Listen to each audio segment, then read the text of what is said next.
Hello friends, welcome back to our YouTube channel Ruhi classes. आज का हमारा टॉपिक है ह्यूमन राइट्स, जिसे कि हम मानव अधिकार भी कहते हैं।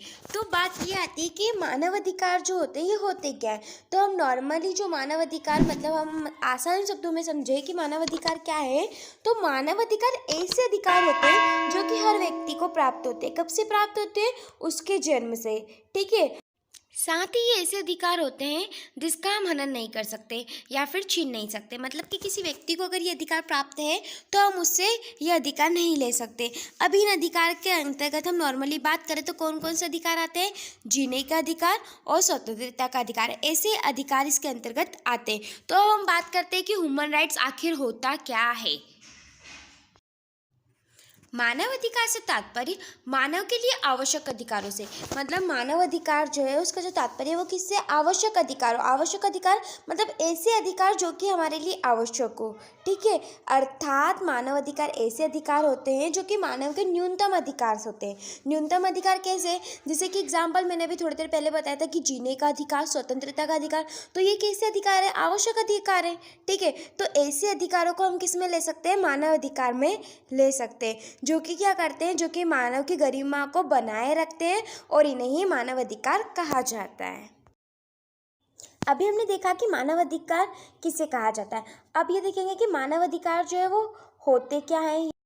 मानव अधिकार वे मौलिक अधिकार होते हैं जो कि विश्व के सभी व्यक्ति को दिए जाते हैं। मतलब मानव अधिकार कैसे अधिकार है? मौलिक अधिकार है। ठीक है। जो कि सभी व्यक्ति मतलब एग्जाम्पल किसी एक पर्टिकुलर व्यक्ति को ना देकर सभी व्यक्ति को दिया जाता है। अब सभी व्यक्ति में कौन कौन आते हैं? तो जैसे कि स्त्री, पुरुष, बच्चे, वृद्ध लोग आदि को ये अधिकार जो है वो दिए जाते हैं, वो भी समान रूप से। ओके।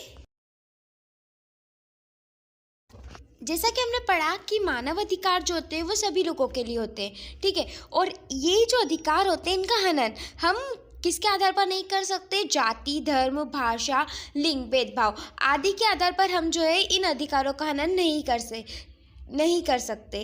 ठीक है। और यह अधिकार जो होते हैं वो व्यक्ति को कब से, जैसे कि मैंने स्टार्टिंग में ही बताया कि अधिकार जो होते हैं व्यक्ति को जन्म से ही प्राप्त होते हैं। तो ये व्यक्ति के जो अधिकार होते हैं ये उसे कब से प्राप्त होते हैं? जन्म से लेकर मृत्यु तक प्राप्त होते हैं और इन्हें हम छीन भी नहीं सकते।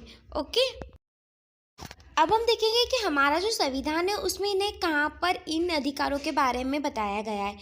तो भारतीय संविधान के भाग 3 में मूल भौतिक अधिकारों के नाम से वर्णित किया गया है। मतलब किस नाम से वर्णित किया गया है? मूल भौतिक अधिकारों के नाम से, वो भी भाग 3 में। ओके। किसके बारे में बताया गया है? मानव अधिकार के बारे में बताया गया है। इन अधिकारों से तात्पर्य उन सभी अधिकारों से जो व्यक्ति के जीवन, समानता, स्वतंत्रता व प्रतिष्ठा से जुड़े रहते हैं। ठीक है। जैसे कि हम इस बारे में आगे ही बता चुके हैं। तो वैसे बात तो सारी एक ही है, लेकिन हमें ये देखना है कि हम किस प्रकार से समझ पा रहे हैं कि मानव अधिकार क्या है।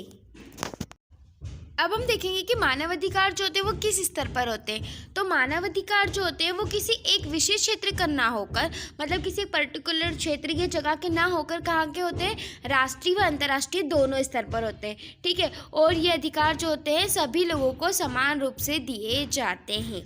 ठीक है। समान रूप से मतलब किसी भी चीज़ का भेदभाव नहीं करना। मतलब ना रंग का भेदभाव करना, ना जाति का, ना धर्म का, किसी भी प्रकार का भेदभाव ना करके समान रूप से सभी को दिए जाते हैं। अब हम देखेंगे कि मानव अधिकार जो है वो किस शब्दों से मिलकर बना है। तो मानव अधिकार शब्द हिंदी का युग्म शब्द है। युग्म मतलब होता है जोड़ा या फिर दो शब्दों से जो मिलकर बना रहता है वो। तो किससे मिलकर बना है? मानव प्लस अधिकार। मतलब मानव अधिकार दो शब्दों से मिलकर बना है, मानव व अधिकार। ठीक है। जिसका आशय किससे होता है? जिसका क्या आशय होता है? मानव के अधिकारों से। आज का जो हमारा टॉपिक था मानव अधिकार क्या है, तो वो यही ख़त्म होता है। होप आपको अच्छे से समझ में आया हो। इसके आगे के जो पार्ट्स हैं जैसे कि मानव अधिकार की परिभाषा, स्रोत, उद्देश्य, वो हम आगे की वीडियो में जो है वो कवर करेंगे। Thanks for watching this video.